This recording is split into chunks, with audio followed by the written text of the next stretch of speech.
Estamos recebendo outro especialista no programa dessa noite, Ahmed Kusai, consultor político falando de Manamá, Bahrein. Sempre bom tê-lo aqui. Obrigado pelas suas perspectivas, Ahmed. E, novamente, solidariedade de Israel, é claro, por tudo o que você e o povo do Bahrein passaram durante esta guerra. O principal ponto dessa história, ao que parece, ou pelo menos segundo o presidente Trump, é que os países do Golfo estão realmente pedindo para ele segurar e não tomar mais nenhuma ação ofensiva contra o Irã. Ficamos um pouco confusos, questionando a precisão disso e o motivo. Esclareça pra gente. Tudo bem. Eu não sou tão especialista quanto os seus convidados de hoje, mas me permita por um instante.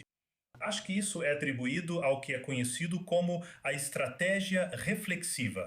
Isso é atribuído, na minha opinião, ao que é conhecido, como eu disse, como a chamada Dimension Strategy, que é mencionada ou é um método de tomada de decisão que utiliza deliberadamente sinais contraditórios, movimentos adaptativos ou tendências autorreforçadoras para manipular a tomada de decisão do oponente.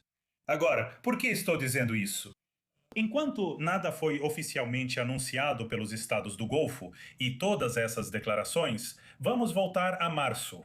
Foi dito que os Estados do Golfo pediram aos Estados Unidos para parar a guerra contra o Irã.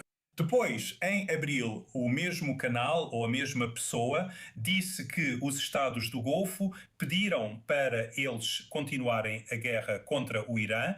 E então, na semana passada, foi dito, vazado pelos Estados Unidos, que os Emirados Árabes Unidos e a Arábia Saudita tomaram as rédeas e atacaram o Irã. E hoje ouvimos a mesma fonte dizendo que os Estados do Golfo pediram para Trump adiar a guerra.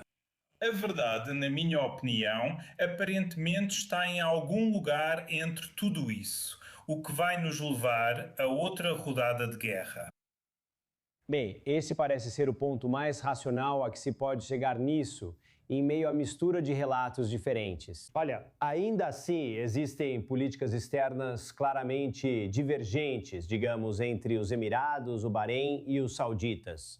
Quem está liderando a política do CCG nesse impasse com o Irã? Quem parece realmente, você sabe, estar traçando o caminho a seguir? Bem, 2 semanas atrás houve uma reunião importante em Jeddah que basicamente reuniu todos os líderes do Golfo, exceto Oman. Quando dizemos após a guerra, quem está liderando o Golfo, é uma afirmação perigosa de se fazer, e isso pode nos levar ou nos induzir ao erro de entender as coisas de uma forma oposta ao que elas realmente são hoje. Quando dizemos que um país está liderando toda a região, isso será um erro de julgamento. Durante aquela reunião em Jeddah, muitas medidas, muitas decisões foram tomadas de forma igualitária. Se dissermos que a Arábia Saudita está liderando a região, essa é uma afirmação fácil de fazer ou de apresentar. No entanto, isso não significa que os Emirados Árabes Unidos, Bahrein, Catar, Kuwait e até mesmo Oman não tenham voz em tudo isso.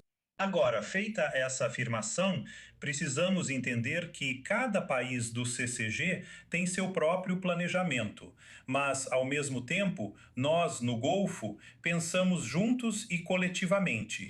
É difícil saber o que vai sair disso, mas acabei de mencionar as declarações contraditórias que, na minha opinião, reúnem o Golfo em um quadro mais amplo de colaboração. Mas as diferenças serão apenas em uma escala menor.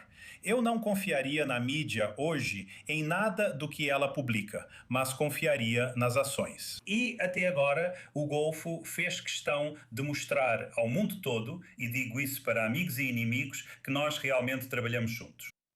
Olha, de fora, muitos analistas, eu tento ouvir o máximo que posso para entender, sabe, a perspectiva sobre isso. Muitos argumentam que, especialmente os sauditas e outros países do Golfo, ainda se resguardam quanto à sua posição, temendo que os Estados Unidos simplesmente saiam de cena, como costumamos dizer. De um jeito ou de outro, eles vão deixar o palco. E não queremos dizer nada político com isso, mas quero dizer, eles estão preocupados que os Estados Unidos os abandonem nesse momento agora. Isso procede? Ou você acha que isso ainda é uma preocupação fundamental quando se trata dos principais países do Golfo e de como eles estão se posicionando com ou sem o Irã?